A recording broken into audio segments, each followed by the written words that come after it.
কেউ এখন আর ঘরে বসে থাকার সময় নেই, সবাইকে যে যা আছে তাই নিয়ে এখন পথে নামতে হবে এবং এই দুর্ঘটনার হাত থেকে দেশকে মুক্ত করতে হবে। এবং এখনো আর গোপালগঞ্জে যে ছাত্র হত্যা করে পাড়া দেওয়া ঠিক 71 সালে যেভাবে পাকিস্তানি হানাদার বাহিনী যে আচরণ করছে, সেই আচরণ আজকে যে সেনাবাহিনী করলো, এই ছবি তো আজকে বিশ্বে ছড়িয়ে আছে।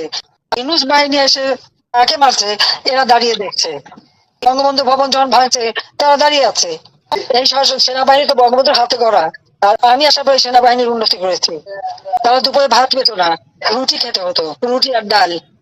তাদের ভাতের ব্যবস্থা করে দিই, মাছ মাংসের ব্যবস্থা করে দিই, তাদের চাকরির বেতন বৃদ্ধি করার সব বেতন আমি বৃদ্ধি করি, আমি প্রমোশনের ব্যবস্থা করে দিই। শান্তি রক্ষা মিশনে আমরা 1 নম্বর স্থান, এটা তো আমি আসার পরেই হয়েছে। ঠিক 71 সালে যেভাবে পাকিস্তানি হানাদার বাহিনী যে আচরণ করছে, সেই আচরণ আজকে যে সেনাবাহিনী করলো, এই ছবি তো আজকে বিশ্বে ছড়িয়ে আছে। জাতিসংঘে যাবে, জাতিসংঘ শান্তি রক্ষায় এরা কি নেবে? আর নিজের সর্বনাশ তারা নিজেরাই করে যাচ্ছে। এটা এই এনসিপি, জামাত, বিএনপি এবং ইউনূস এদেরকে দিয়ে ঘটাচ্ছে। একবার চিন্তা করে দেখেন যে এনসিপি তারা আবার সব জায়গায় যায়, এদের চাঁদাবাজি, মাস্তানি, আজকে মানুষের জীবনে নাবিশ্বাস উঠেছে। এবং আজকে গোপালগঞ্জে যে তার যে ন্যাক্কারজনক ঘটনা ঘটলো, তো আমি তীব্র প্রতিবাদ জানাচ্ছি।